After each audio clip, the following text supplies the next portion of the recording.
तो आज हम आ गए हैं एक और न्यू वीडियो के साथ, जिसमें आज हम बात करेंगे कि हमें डीमन स्लेयर के इन्फिनिटी कैसल आर्क में क्या क्या देखने को मिलेगा, मोस्टली कौन किससे फाइट करेगा। वीडियो में हल्की जगह स्पॉइलर होंगे तो स्पॉइलर अलर्ट। हालांकि एक ही जगह पे स्पॉइलर है जेनेसु की लेटर से रिलेटेड, तो जैसे ही वो वाला सेक्शन आएगा आप उस पार्ट को स्किप कर सकते हैं। बाकी आप वीडियो एंजॉय कर सकते हो बिना किसी टेंशन के। तो बढ़ते हैं वीडियो की तरफ। डीमन स्लेयर का सीजन 4 का लेटेस्ट इंस्टॉलमेंट मुजान किबुत्सुशी और उसके अंडरलिंग के साथ एक ऑल आउट बैटल के लिए डीमन स्लेयर हमें हाशिरा ट्रेनिंग आर्क दिखाता है।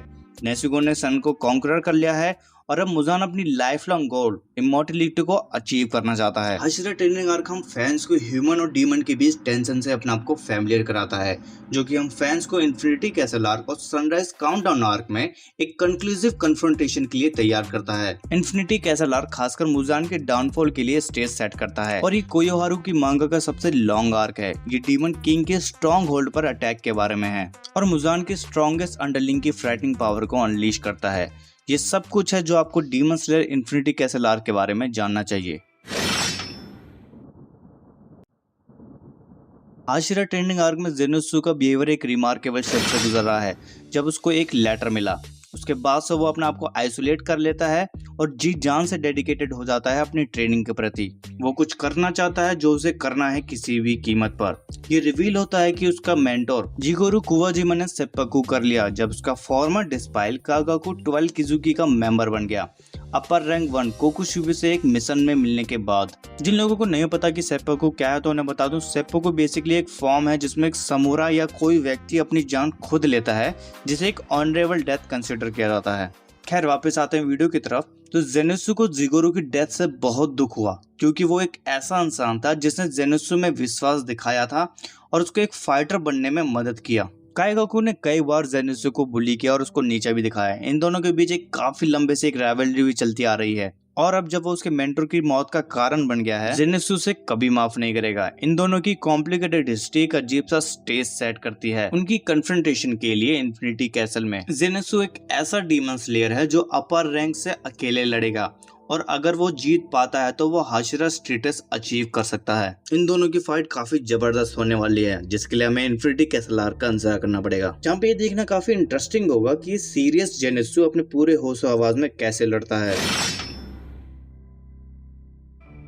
इंसेक्ट हाशिरा शिनोबु को हमने देखा है कि वो चीयरफुल और हैप्पी बाहरी मास्क मेंटेन करती है जब वो पब्लिक में होती है, लेकिन अंदर से वो रिवेंज की इच्छा से जल रही है। एक प्रिविलेज फैमिली में पैदा हुए वो एक सेटिस्फाइड लाइफ जीती थी अपने पेरेंट और ओल्डर सिस्टर काने के साथ, लेकिन एक अनफॉर्चुनेट दिन कोचो हाउस होल्ड पर एक डीमन ने अटैक किया और उनका सब कुछ छीन लिया। सिस्टर ने अपने पेरेंट को ट्रेजिक इंसिडेंट में खोया, लेकिन उन्होंने हार नहीं मानी। उन्होंने खुद को मोटिवेट किया और डीमन स्लेयर कॉर्प्स ज्वाइन किया और हाशिरा बन गए। कोचो सिस्टर ने एक दूसरे को सहारा दिया और उनकी बॉन्ड और भी स्ट्रॉन्ग हुई जब उन्होंने साथ में मुश्किलों का सामना किया। लेकिन जब उन्होंने फाइनली अपने पेरेंट को खोने का ट्रॉमा ओवरकम कर लिया तो एक ट्रेजिक टर्न आया। एक रात काने को जो सडनली अपने आप को अपर रैंक 2 दोमा के सामने पाया। वो अकेली थी, पावर डायनेमिक दोमा के फेवर में थे और उसकी किस्मत का फैसला हो चुका था। काने ने अपर रैंक 2 के खिलाफ बहादुरी से लड़ाई लड़ी, लेकिन इसमें उसे काफी सीरियस इंजरी भी मिली। लेकिन जब सनराइज हुआ तो डोमा ने खुद को बचाने के लिए वहां से भाग गया, जिससे काने को जिंदा खाने से बचा लिया गया। शिनोबु सीन पर जल्दी पहुंच जाती है और काने ने उसकी बाहों में दम तोड़ दिया। अपनी आखिरी सांस में काने ने अपनी छोटी बहन से कहा कि वो डीमन स्लेयर कॉर्प्स छोड़ दे, लेकिन शिनोबु की रिवेंज की इच्छा ने ऐसा पागल कर दिया कि उसने काने की एडवाइस को इग्नोर कर दिया और डोमा से बदला लेने की कसम खाई। जब शिनोबु इन्फिनिटी कैसल में होगी वो अपर रैंक 2 को ढूंढेगी और उसे अपनी बहन की जान लेने के लिए कन्फ्रंट करेगी एंड ये फाइट भी काफी इंटरेस्टिंग होगी। मुगेन ट्रेन आर्क में तांजिरो और उसके फ्रेंड फ्लेम हाशिरा क्योजोरु रेंगोकू से मिलते हैं।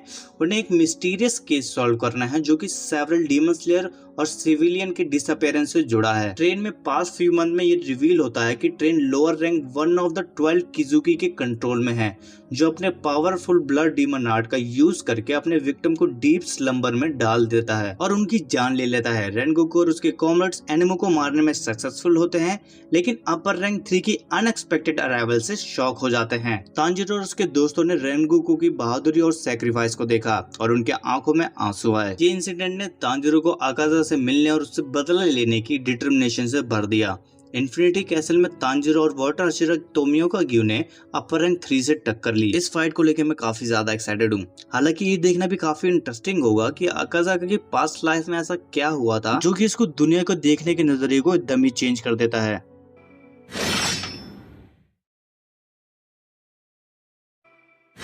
अपर रैंक 1 कोकुशिबा वो मुजान के सॉबनेट में से इकलौता ऐसा है जो कि ब्रीदिंग स्टाइल का यूज करता है और सेंचुरी से अपने स्वॉर्डमैनशिप को रिफाइन किया है। उसके ब्रदर योरिची के अलावा शायद ही कोई और स्वॉर्डमैन है डीमन स्लेयर यूनिवर्स में जो उसके टैलेंट और स्किल के आसपास भी आता है। लेकिन उसकी फ्रेटनिंग पावर के बावजूद कोकुशिबा अभी तक एक बार भी नहीं लड़ा। ये इन्फिनिटी कैसल आर्क में बदलता है जब वो single handedly mist hashira, stone hashira, wind hashira और गेनिया से टक्कर लेता है।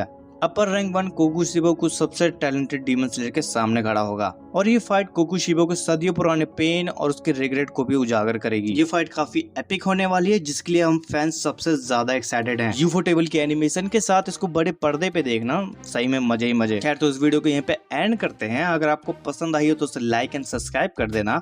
मैं मिलता हूँ आपको न्यू वीडियो में न्यू टॉपिक के साथ।